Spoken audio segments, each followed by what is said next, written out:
వాళ్ళు నిన్ను బెదిరించొచ్చు, కొట్టొచ్చు, చంపేయొచ్చు కూడా. అదే జరిగితే బ్రతికినంతకాలం నీకోసం ఏడుస్తాను అరవింద. ఏడవడం కోసమే బ్రతుకుంటాను. స్పీకర్ ఆన్ చేయి.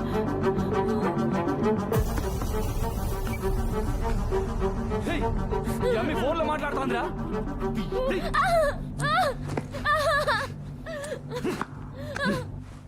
మీరు ఎవరో ఏందో నాకు తెలియదు సామే. కనుక్కుంటా. పెద్ద కష్టమేమీ కాదు. మీరెత్తుకొచ్చి నమ్మి నాకు కావలసిన మనిషి. ఈ పొద్దు మీరు ఆమెను ఏమైనా చేయొచ్చు, కానీ రేపు నాది. ఇప్పటిదాకా మీరు మగాడు ఆడదాన్ని చెరిచేది వినుంటారు, కానీ ఇప్పుడు మీకొక్క మగాడు మగాడిని చెరిస్తే ఎట్టుంటాదో చూపిస్తాను. ఇయాల నుంచి మీ పల్లెలో ఏ కొమ్మలో ఆకల్లాడినా, ఏ కొట్టంలో ఆవర్చినా, ఏ చెట్టు మీద పెట్టలేచినా అది మహానంది గారి వీర రాఘవరెడ్డి కత్తి వాదరలికిడే.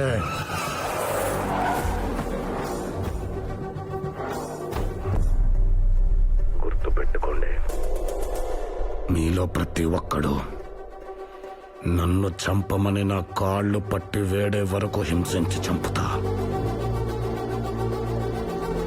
ఈ క్షణం నుంచి మిమ్మల్ని భయపెట్టేది చావు, మిమ్మల్ని వెంటాడేది చావు, చివరికి మీరు కోరుకునేది కూడా చావే.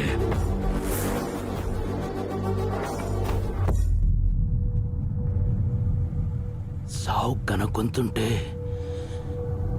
ఇట్నే ఉంటుందా?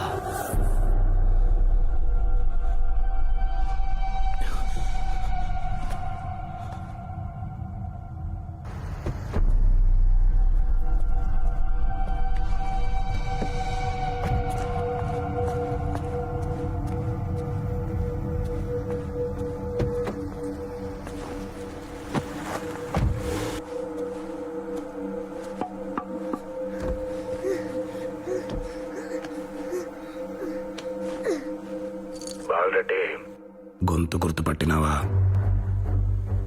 నీ పక్కనున్న పెన్లోనే పొడిచిపోతానంటే పో.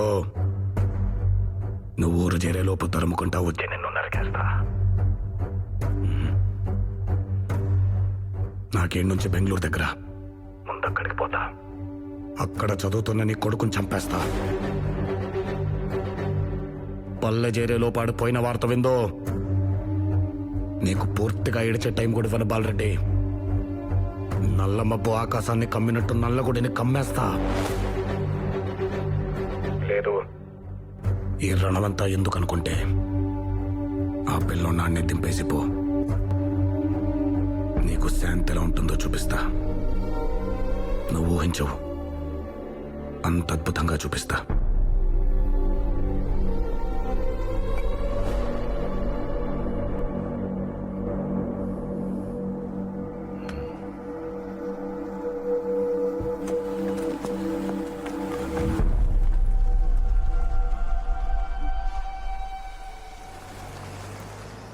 అవి మీరు అక్కడే ఉండండి, వస్తున్నాను. మాట్లాడితే మా వాళ్ళే కాదు సార్, మా శత్రువులు కూడా వింటారు. మీరు చూశారు, వైలెన్స్ మా డిఎన్ఏ కాదు సార్.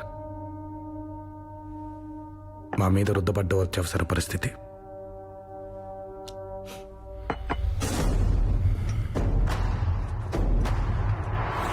సార్, 100 అడుగుల్లో నీరు పడుతుందంటే 99 అడుగుల వరకు తవ్వాపేసేవాడిని ఏమంటారు? మీ విజ్ఞతగా వదిలేస్తున్నాను. ఈ ఒక్కడుగు 100 అడుగులతో సమానం సార్. తవ్వి చూడండి.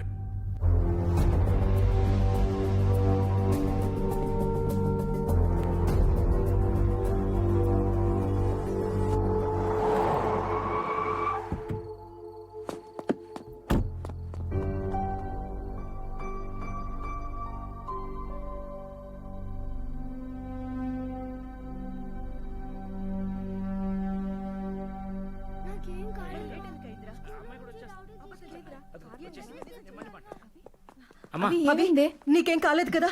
నేను బానే ఉన్నాను. ఇక్కడ అవి నేను బానే ఉన్నానమ్మా. బానే ఉండడం ఏంటి? ఏమైంది దీనికి? ఇంత జరగాక రేయ్, ఏయ్, నిన్ను- ఏయ్, ఆగు. ఏయ్, ఆగమా నాన్న. వాడేం తప్పు చేశాడని మన్ను కొడతావు? మిమ్మల్ని కొట్టలేను కదా. ఏయ్, నిన్ను- ఏయ్, ఆగు, ఆగు. బయట ఆఫీస్ పెడితే 25,000-30,000 ఖర్చు అవుతుందని కక్కుర్తి పెట్టి ఇంట్లో పెట్టానే, అది నా తప్పు. అవును, మమ్మల్ని కాపాడడానికి నిన్ను పిలిపిస్తే ఇప్పుడు నీ నుంచే పారిపోయే పరిస్థితి మాకు వచ్చింది. పోనా లోపల పో. రాఘవ, నిన్ను రమ్మడానికి బతిమాలను, వెళ్ళమనడానికి ఏం చేయాలో చెప్పు ప్లీజ్. నిన్నే బయటికే సార్. కాకపోతే లోపల నాకు సంబంధించిన విలువైన వస్తువు ఒకటి ఉంది. ఇప్పుడు చూడ్డానికి వెళ్తున్నాను, తర్వాత వచ్చి తీసుకెళ్తాను.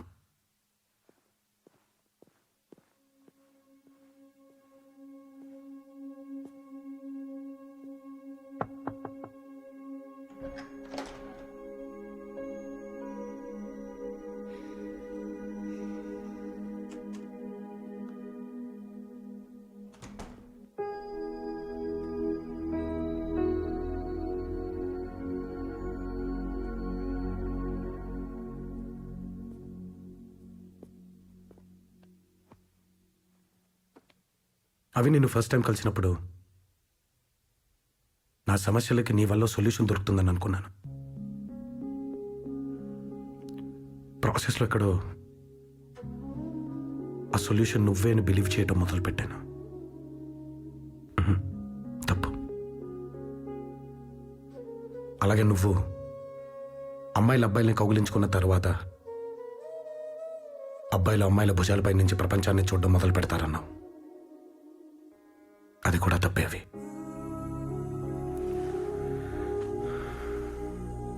ఎందుకంటే ప్రతి అబ్బాయి ప్రపంచాన్ని గెలుద్దామనే బయలుదేరతాడు నాలాగా. అతనికి దారిలో నీలాంటి ఒక అమ్మాయి కలుస్తుంది. ఇప్పుడు ఈ అమ్మాయిని మిస్ చేసుకుంటే మళ్ళీ దొరకదనే భయంతో ముందు ఇది, తర్వాతే మిగతావనుకుంటాడు. కానీ మీరేమో నన్ను గెలిచిన తర్వాత మళ్ళీ ప్రపంచం అంటాడేంటనుకుంటారు. కానీ నేను అలా చేయనవి. నా యుద్ధం గెలిచిన తర్వాతే నీ దగ్గరకు వస్తాను. ఆ రోజు నువ్వు నన్ను కౌగిలించుకునే ఒక్క సెకండ్ ముందు నేను కళ్ళు మూసుకుంటాను. అలాంటి మగాడిని నీకు పరిచయం చేస్తాను.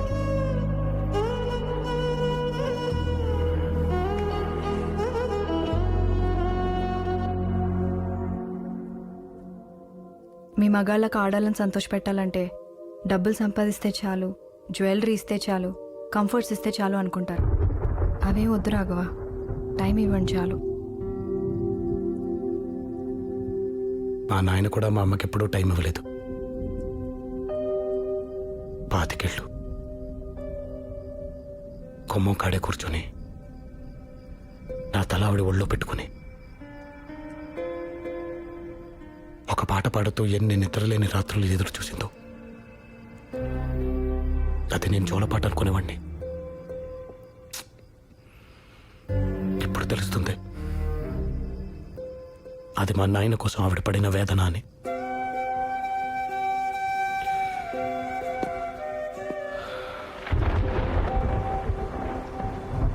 ఛ!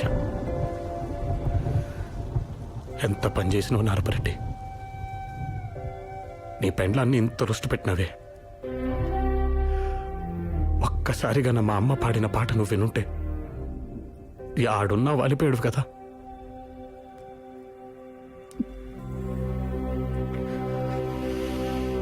డిఫికల్టీ బాలరెడ్డిని ఒప్పించాను. మీ పార్టీ సుదర్శన్ రెడ్డి కూడా వస్తున్నారు. So the meeting is on. Thank you sir. Raghavareddy గారు, మీరు చెప్పిన ఆ ఒక్కడుగు తవ్వాను. చూద్దాం ఆ ఒకటి పక్కన 2 సున్నాలు ఉంటాయో ఉత్త సున్నాలే ఉంటాయో. Best of luck.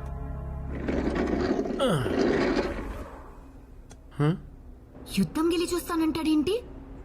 అరవింద కంటే పెద్ద గెలుపేముంటుంది వాడికి? ఓయ్, వాడు గొడవ ఏంటో చెప్పకుండా దీంతో గొడవపడి వెళ్ళిపోతే వదిలేస్తామా హా? నేను లోకు కాబట్టి మీరు గ్యారేజ్కి వచ్చి అడిగారు. ఆయన రాఘవ్ కాబట్టి నేను ఆయనకి అడ్డం పట్టుకుని ఇంచుమించు ఇలాగే అడిగానండి. మీరు చెయ్యి ఊపితే 10 ఊళ్ళు ఆగుతాయి. అలాంటిది అమ్మాయి మీకు వేలు చూపించి మాట్లాడుతుంది. అసలు వాళ్ళతో ఆయన మాటలు పడాల్సిన కర్మ మీకు ఎందుకండి?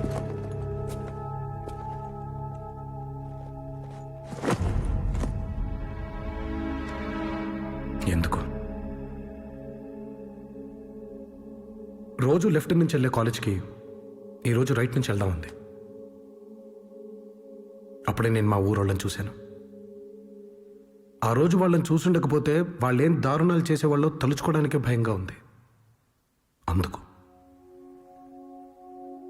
వాళ్ళ తమ్ముడికి కథ చెప్పడం వల్లే బసిరెడ్డి బ్రతుకున్నాడని తెలిసింది. అందుకే శాంతి కోసం మనం కన్విన్స్ చేయాల్సింది మన వాళ్ళని కాదు, అవతల వాళ్ళనని తను చెప్పడం వల్లే అపోజిషన్ పార్టీ లీడర్ని నేను కలిసి మాట్లాడింది. అందుకు కూడా ఆఖరికి బసిరెడ్డి మనుషుల్ని మనం దాచిన ఇల్లు కూడా వాళ్ళ నాన్న క్లయింట్స్దే. ఇంకా ఎందుకని అడుగుతావా? తన వల్ల మనకు మంచి జరిగింది.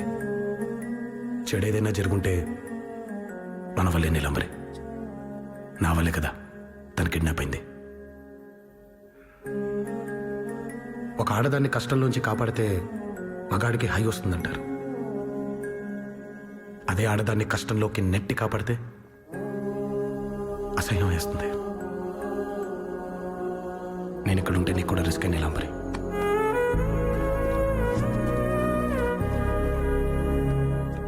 అయినా ఈ మగాలేంటి మనల్ని వదిలేసి మిగతా వాళ్ళందరితో డిస్కస్ చేస్తారు? మనకేం రాదానా తెలీదానా? ఎవరో అథారిటీ ఫ్యాక్షనిజం సబ్జెక్ట్లో హా నువ్వా నేనా? డౌట్ లేకుండా మీరే అండి. కదా ఆ, చెప్పు. ఆ? రాఘవ్ దేవుడు